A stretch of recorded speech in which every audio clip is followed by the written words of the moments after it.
Bom dia, uma boa tarde, uma boa noite, uma boa madrugada para você que está mais uma vez aqui no podcast Classe Bíblica, onde nós buscamos uma experiência renovada da lição da Escola Sabatina, uma experiência renovada com o Senhor. A lição dessa semana é bem interessante, o tema dela. Ela vai articular sobre servir e salvar. O verso para memorizar, que começa o capítulo 42 de Isaías, que é uma das leituras para fazer durante a semana, diz assim: Eis aqui o meu escolhido, a quem sustento, o meu escolhido em quem a minha alma se agrada. Pus sobre ele o meu espírito e ele promulgará o direito aos gentios. Então Isaías ele fala de um servo com uma missão semelhante de misericórdia. Por exemplo, nos versos 3 e 7 diz que não esmagará a cana quebrada, nem apagará o pavio que fumega.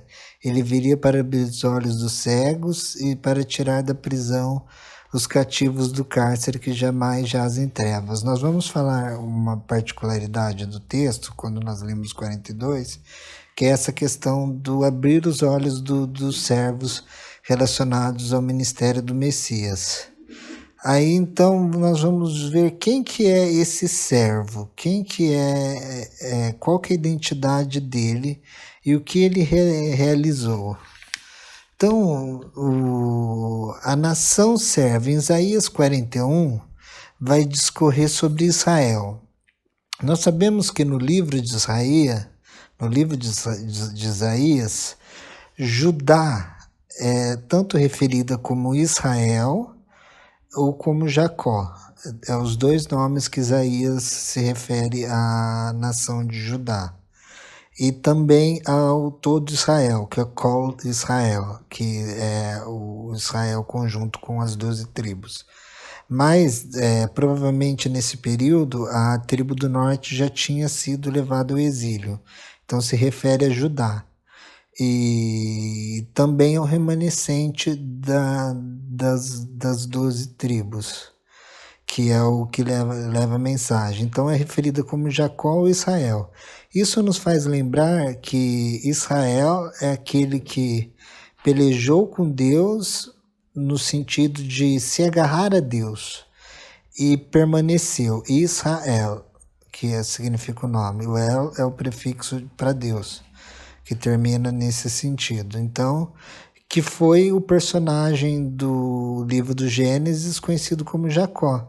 Mudar o nome dele de Yaakov, que é aquele que nasce segurando os pés. Yaakov não é o enganador, como muitos falam. A raiz hebraica de Yaakov é aquele que segura os pés, que indica o nascimento dele, porque nenhuma mãe em sã consciência dá o nome do filho de enganador, né? Então isso já é uma visão errada que a gente tem, que fala que Jacó significa enganador, que mãe quer dar o nome do filho para enganador, mas sim indicando o nascimento dele, que ele nasce segurando os pés de Esaú. Então, Yaakov, aquele que segura o calcanhar. E Deus muda de Yaakov para Israel, que é aquele que permaneceu com Deus, que é aquele que lutou com Deus e permaneceu em pé perante Deus, porque lutar com Deus, assim, no nosso sentido humano, vamos supor, você ter uma luta com Deus não dá, né? Mas você permanece, porque Deus é todo poderoso, mas você tendo esse tipo de luta que Jacó teve, se agarrando a Deus, ele não deixando Deus sair, e permanecer de pé é uma coisa muito boa, mostra a fé de Jacó e a magnificência e a bondade de Deus perante isso. Então, depois disso, ele foi pai de Judá, e Judá gerou Davi, e Davi gerou a linhagem do Messias, do servo que a lição fala. E então, no livro de Isaías é referido por esses dois termos. Quando você lê Israel ou Jacó, está falando sobre ou a nação completa, o Kol Israel, ou o reino de Judá completo. E aqui no contexto do 41, está dizendo que o servo não é o mesmo que a nação. É diferente o servo da nação. Que nem no verso 14 diz assim: não temas, ó vermezinho de Jacó, povinho de Israel, eu te ajudo, diz o Senhor. O teu Redentor é o Santo de Israel. A despeito do amor e da honra demonstrados a Jacó, expressos nos versículos anteriores, Deus faz uma avaliação clara da condição interior indesejável quanto a um verme, inferior e indesejável quanto ao verme.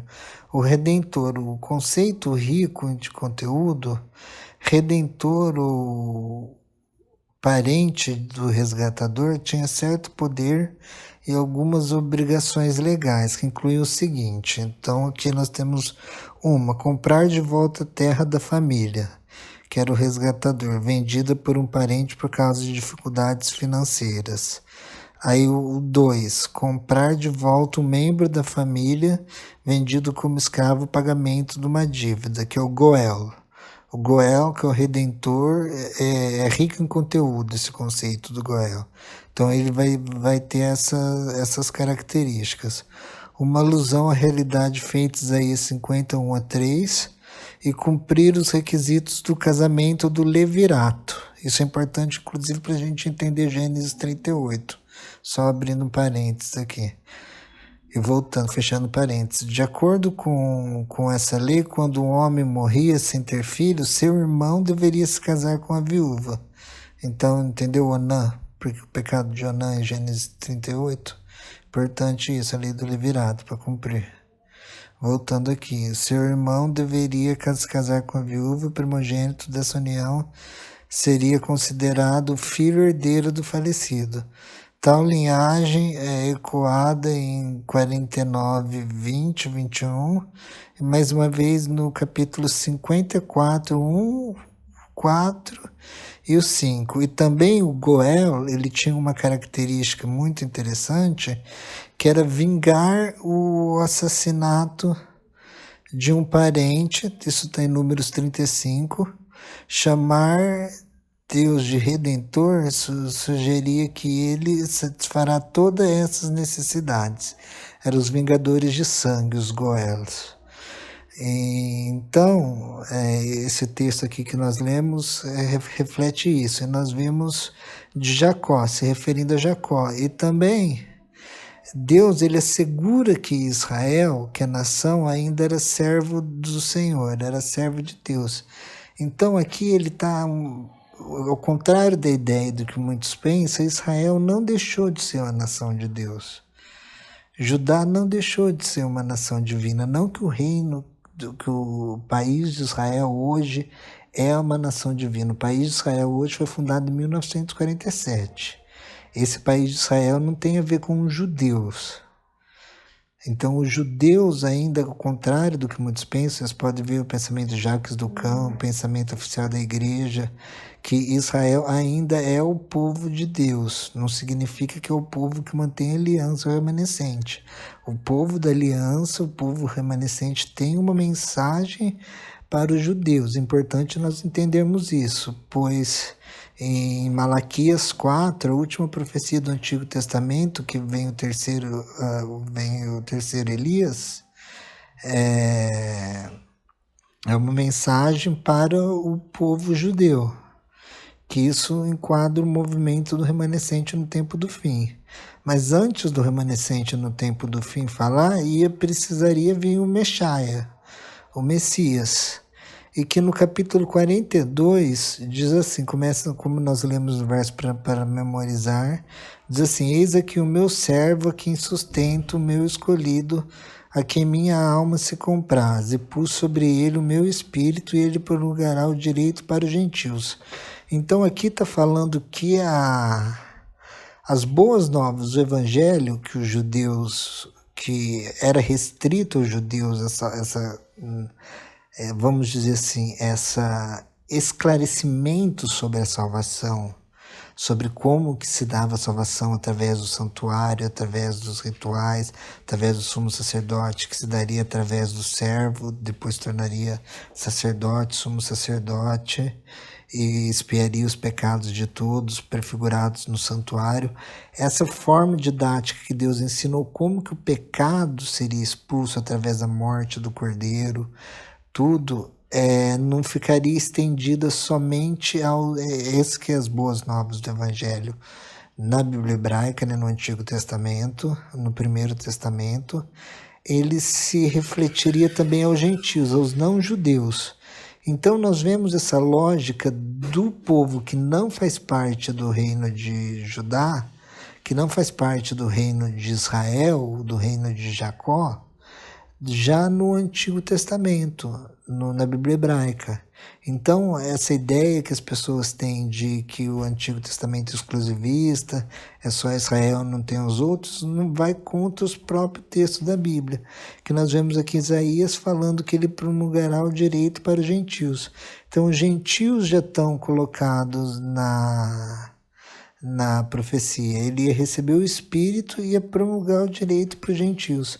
Então, os gentios já são colocados dentro desse contexto profético. Isso é bem interessante. Isso serve de lição para nós não fazermos acepção de pessoas, porque pode ter o tipo de pessoa que for, Deus quer salvar essas pessoas. Deus vai até as pessoas onde elas estão e Deus fala com elas na linguagem que elas vão saber ouvir. Isso é um princípio evangelístico muito forte para nós, que devemos falar para as pessoas sobre o Deus da nossa vida, sobre o Deus da Bíblia. Porque como Nabucodonosor, nós temos o exemplo, Deus foi até ele, um rei pagão, ou o faraó do Egito, Deus vai até eles, que são pagãos, e Deus proíbe sonhos em Israel. E Deus proíbe o uso de imagens. Só que Nabucodonosor não sabia disso. Então Deus dá um sonho e dá uma imagem revelando o contexto do fim do mundo, que era aquilo que estava inquietando Nabucodonosor. Então Deus responde às inquietações de Nabucodonosor numa linguagem que Nabucodonosor ia entender. Então esse é um princípio que nós devemos ter, que no caso Nabucodonosor é um gentio.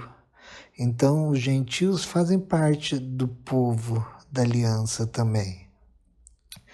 E os não cristãos, hoje em dia, os que não conhecem a mensagem do Evangelho, todos merecem conhecer a mensagem. Não é só um grupo de pessoas, a salvação é vista por todos. Porque essa questão da aliança, antes de nós chegarmos à questão da aliança, tem uma característica que esse servo do Senhor de Isaías 42, ele se refere a Cristo. No verso...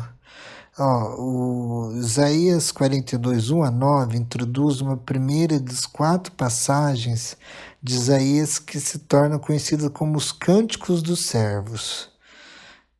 E o termo servo pode designar indivíduos como os patriarcas e os profetas Abraão, Moisés, Elias, Davi. Em Isaías, às vezes, também se aplica um grupo, Israel e Jacó, ou uma entidade corporativa que Deus escolheu, formou e criou, e redimiu e chamou para ser testemunha. O servo coletivo também é retratado como surdo e cego. Então isso nós entendemos Jesus falando que não era para os fariseus ouvirem, que não era para eles entenderem, porque esse servo coletivo era tratado como surdo e cego, 42:19. Outros textos aí são claros a se referir a um indivíduo. Isso fica evidente no uso do termo do servo em 49, 5, 6. Esses versículos nos informam que o servo tem a ordem e missão de restaurar Jacó e erguer suas tribos. Isaías 42, 1 a 4, por exemplo, ele é citado em Mateus 12, 18 a 21, aplicado a Jesus. Em Atos 8, 35, Filipe identifica o Messias, Jesus, como servo de Isaías 52, 13, 53, 12. A chave para compreender o papel do servo do Senhor é seu compromisso em levar as nações, se unir a Israel, na aliança eterna. Essa aliança com o povo de Deus ficaria disponível para as nações. O Senhor fará justiça e louvor e surgirá em todas as nações. O servo leva justiça às nações. Seu propósito é estabelecer a justiça na terra. E a vinda redenção da justiça está ligada à paz, mansidão, rejeição da violência, que deve ser característica dos cristãos. Específico é que o servo sofredor defende a não violência. E o ato de curar aquele que não tem vista, a única profecia referente ao Messias que diz que a pessoa não terá, o servo do Senhor, o Messias, só o Messias, iria tirar a vista dos cegos, é dito em Isaías. Então, quando Jesus, quando ele faz o milagre, que ele manda ir para o cego, ele manda ir para os fariseus e falarem o que ele, no templo, falar o que ele tinha feito, era para indicar isso. Então, quando os fariseus descobrem isso, automaticamente eles já sabem que aquele ali era o Messias, porque quem ia curar o cego era só o Messias. Essa era uma característica única do Messias. Era uma característica única. Então, fazer milagres, fazer outros, todos poderiam fazer, mas curar o cego, só o Messias faria isso. Então, em João, quando Jesus cura o cego e manda ele ir para falar, ele está querendo indicar para os sacerdotes, os fariseus, entenderem que aquele que estava falando era o próprio Messias ali encarnado. Então, eles tiveram a chance dele. E é interessante. Aí ele vem para aplicar a aliança. No verso 6 diz assim: Eu, Senhor, te chamei em justiça e tomar-te-ei pela mão e te aguardarei e te farei como mediador da aliança com o povo e luz para os gentios. Então nós vemos um paralelo com o verso 1, que para os gentios, e aqui também termina para os gentios, mediador da aliança. A aliança ia ser estendida para os gentios também. O servo é chamado de mediador da aliança com o povo e luz para os gentios. O cumprimento messiânico dessa declaração se encaixa com a descrição dos evangelhos sobre Jesus Cristo. Então, ele se encaixa, se nós pegarmos a descrição dos evangelhos sobre Jesus Cristo à luz desse texto, vai se encaixar. E para nós finalizarmos um aspecto adicional do nosso estudo dessa lição, houve uma outra entidade, uma outra pessoa na entidade, uma outra pessoa que foi chamada pelo termo hebraico de Messias, que Messias significa ungido, ou Moshaia, como alguns judeus em Yiddish falam, Moshaia ou Messias. E que é Ciro, a única pessoa que é referida como Messias em toda a Bíblia, sem ser Cristo, é Ciro, que é um ungido de Deus, que ele vem para libertar o povo da Babilônia, do exílio da Babilônia, e trazer de volta Israel para a terra deles, para acabar com o exílio. Então, Ciro também serve como um tipo de Cristo, um redentor. Cristo viria para nos tirar do exílio que nós estamos hoje na Babilônia, como o Apocalipse fala, Babilônia que global do mundo, então estamos sobre ela, e vai vir o Ciro. O Apocalipse 16 usa até essa linguagem, os reis que vêm do Oriente, seca o rio Eufrates numa configuração cósmica e passam os reis para se encontrar com Cristo, que é o comandante das hostes celestiais, que ele vem como um tipo de, o Ciro é um tipo de Cristo, que vem para nos libertar das trevas de Babilônia espiritual, desse exílio que nós vivemos no mundo atual, e irmos de novo para o Éden. Dessa vez o nosso retorno não é para Nova Jerusalém e para o Éden restaurado, que se encontra no céu e depois nós vamos ter na terra. Muito interessante isso. Então vamos ler mais lição de Isaías, estudarmos mais, para nós vermos essas preciosidades e como que o texto bíblico de Isaías 400 anos, 500, 600 anos antes, 800 anos antes de Cristo, já profetizava sobre Cristo. 200 anos antes de Ciro, já profetizava sobre Ciro. Então, a palavra de Deus é verdadeira. A Bíblia, ela é a mensagem de Deus, porque ela se comprova através da história e na história. E você tem uma história com Deus, você que está ouvindo. Então Deus, ele quer agir na tua história e para que você transforme a história da vida das outras pessoas. Que essa seja a nossa mensagem, a nossa reflexão da lição dessa semana. Um abraço e nos vemos a semana que vem.